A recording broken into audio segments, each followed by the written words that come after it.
Well, good morning. It's great to be back with so many friends and to have the opportunity to meet new ones. I've heard it mentioned a few times today that this is different. And I would absolutely agree. You are a different bunch of leaders. Last night, after flying in and having dinner and listening to Colonel Lee being inspired by his story. I'm from the West Coast, so of course I'm a little behind you in time. Wasn't quite ready to go to bed, so I went down to the hot tub and I thought I was going to be the only one there, and I met two young leaders there. And Tim and Guy, where are you? You said you were here, so it's good to have you here. You two guys are what make the conference different. And I really appreciated my conversation with the two of you. In the room, I've got guys like Jim White, who have been advocates and cheerleaders and encouragers of my ministry and what I get to do. You've been an encourager in my life for almost 2 decades. And I get to come back to this room, and I was with many of you in Jamaica, many of you in Beaver Creek, Colorado. And the difference, it always pops out. These two guys, Tim and Guy, they represent, I think, the next generation of leadership that FCCI is attracting. So well done, Terrence. You're not only bringing back repeats, but you've got first-timers here. And these young guys last night, after learning that I had the privilege of standing up here and hopefully sharing something that equips you, maybe even inspires you to more effectively lead, they offered to pray for me. And they did. And I need you to know, peace.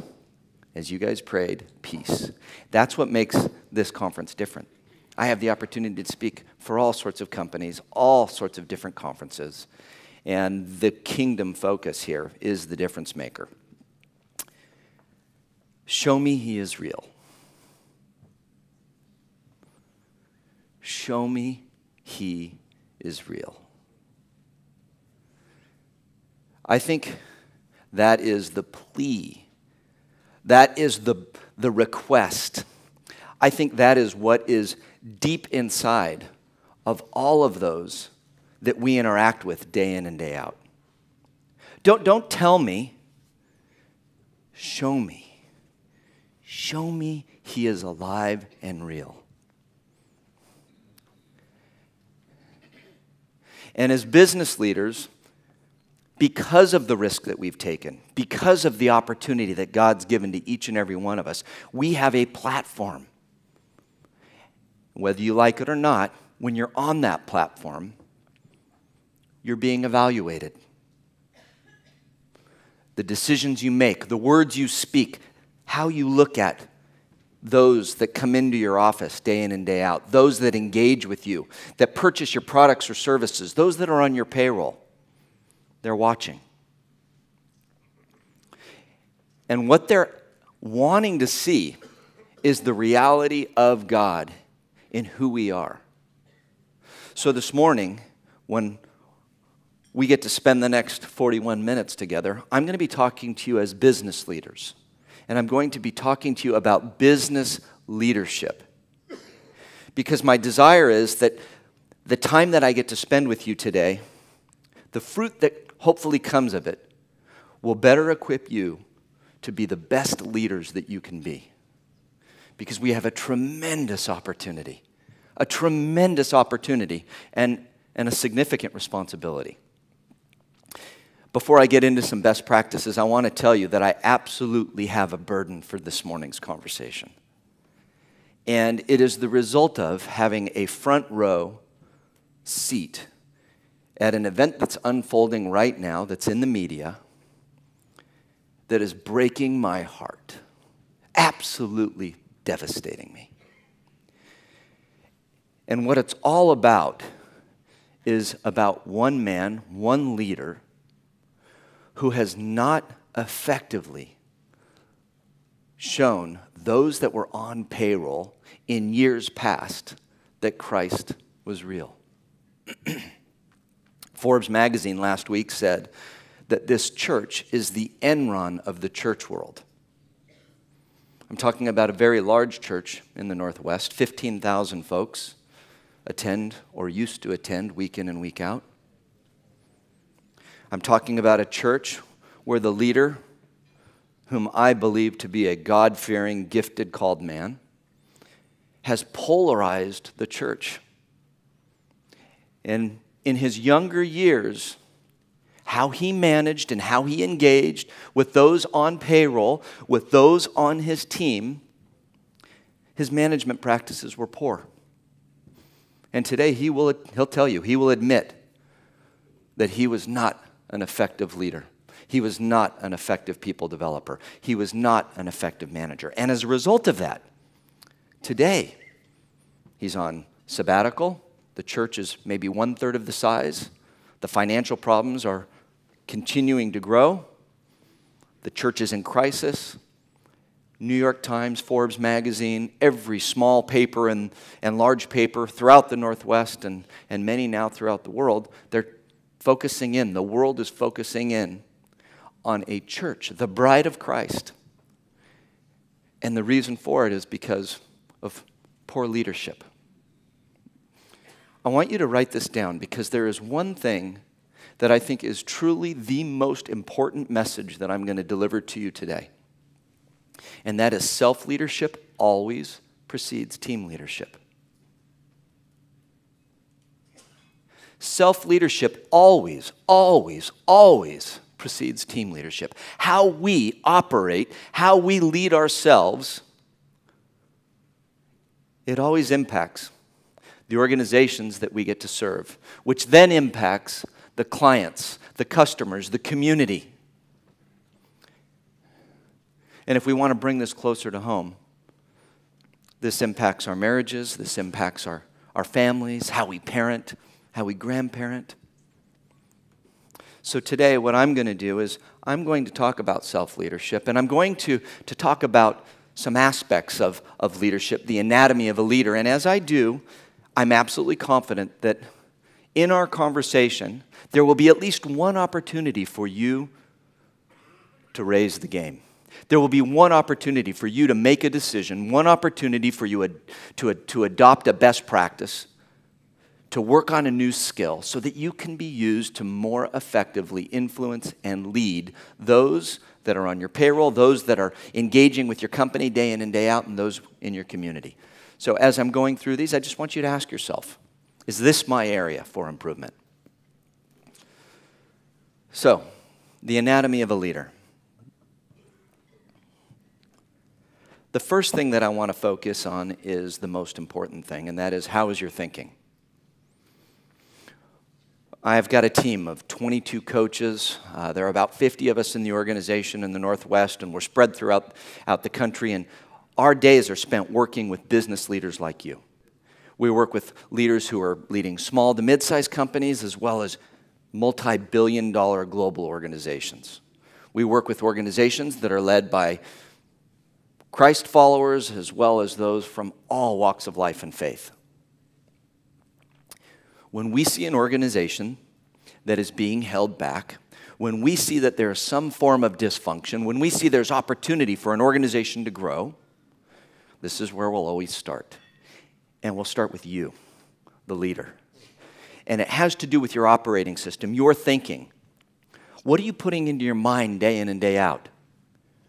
See, here's a great enemy of success. And the great enemy of success is that we stop growing. The best leaders that I've had the opportunity to work with, leaders that are in their 50s, 60s, 70s, these are men and women who have this curious spirit. They're hungry, they're humble, they want to learn. They want to learn day in and day out. They don't know it all. They have a very, very serious plan in place that will enable them to continue growing and learning, because they know that their thinking needs to continually be stretched. They know they need outside insight. They know that they need to learn more about changes in demographics, changes in products, technology, systems. They need to continually be one step ahead. And there's a humility that goes with that. And the great enemy of success in business is that we think we have arrived, and instead of that continual growth path, that excitement, that energy that we used to put into ourselves growing, bless you, so that we would be more effective leaders, what we do is we start to build a fence around our business because it's now comfortable and it's now serving us and it's affording us a lifestyle. It's affording us comforts. And what we do is we build a fence around it. We want to protect it. And when we do that, there's a mental shift in our thinking to where our whole operating system shifts from being on the offense to being on the defense. And there are a lot of your organizations where there's more opportunity for you to grow. There's more opportunity for your organization to serve more people, to make a greater difference. But the problem is you've built a fence around your business because it's comfortable. And you're not growing. You're not taking risk. Everybody who is given the opportunity to lead, they're given this asset. Or maybe you were founders and you saw something that was not yet visible to other people. There was a season in your life where you were willing to risk, learn, grow. You wanted outside insight. You were the most hungry learner in the community. How's your thinking? Here's why this is so important. Your thinking, it impacts your beliefs. What you're putting into your mind, it either adds to, challenges, or detracts from what we believe. That's why it's so important for all of us, first thing in the day, to be making sure that our operating system's right. I know that when I start my day off right, when I start my day off face down, when I start my day off with the sword, when I start my day off in meditation, in prayer, putting in the good stuff, I'm thinking about that. I'm meditating on the Word. It impacts my beliefs. And when I miss that, my courage starts to fade. When I miss that, I start to be susceptible to becoming off track. My thinking impacts my beliefs. My beliefs and my thinking impact my mindset. My mindset, your mindset, it's everything. How do you see all of the people that you interact with? Is your mindset that each and every person that you see day in and day out, they are divine appointments? That little 16-year-old that comes in through the doors, they get their first paycheck at your organization. I love the testimony this morning. Way to go. You're a difference maker, Michael. Way to go. I love it. Each and every day, making a difference. Is your mindset that they're divine appointments who have the opportunity to grow, that want to be challenged, and they want to be a part of something special? When you walk through the office, when you walk through the factory, when you walk through the plant, every single morning, is your mindset that I am now going to surround myself with the most critical and important asset in the organization? My thinking impacts my beliefs, which impacts my mindset, which impacts my actions. And now we're starting to get to the surface, the exterior stuff. My actions, which impact our results. If we don't get this right, there's a lot hanging in the balance. If we don't get this right, those last two boxes are what the world sees. They see the results that we get in our organization, and they see and feel our actions. And then they make decisions about whether or not He is real by the results we get and by the actions that they see manifesting themselves in our lives day in and day out. So they make a decision on whether He is real or not based upon our mindset, our beliefs, and thinking. They're assessing that, whether they're followers or not, based solely on the results we get and the actions we take. Does this make sense?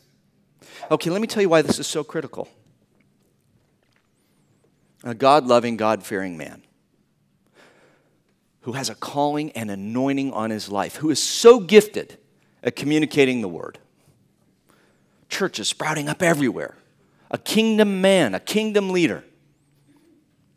He's being taken out, his family threatened, polarized the Christian community because of actions and results. And they're making decisions about who he is on the inside. What does he really believe? It's causing some to walk away from the church. We've got brothers and sisters who were in ministry. We actually heard it here today, this morning. I'd never want to come back into those four walls. All right, if it's true for the church, how much more true is it for us in business? We have huge opportunity day in and day out. Show me he's real. What are you putting in your mind? Do you have outside insight to keep you on track? What are your governing tools that you're using day in and day out to make sure that you are the most effective Christ-like leader in the community, in your business, in the marketplace? Maybe your opportunity to improve today is you need to ramp up your thinking. You've been coasting. You're comfortable. You know, what got me here, it's good. I'm building the fence around it. I don't need it. In that moment, your business stops climbing and it starts to plateau, and it's only a matter of time before it will start to decline. And then what will take place is you will experience pain. On the dashboard of your business, whatever metrics you're looking at on a day in and day out basis, which is something I'm going to be talking about in the moments ahead, it will tell you, alert, alert, problem. And then you will start to get outside insight, and you'll grow, because you want to avoid the pain.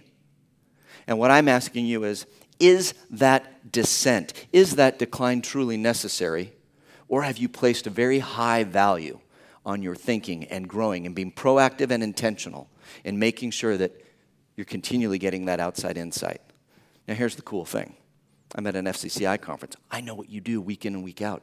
I know how you get together in offices and you sharpen one another. I know that you jump into the Word. I know that this is the conversation. So for those of you who have been doing this for years, continue.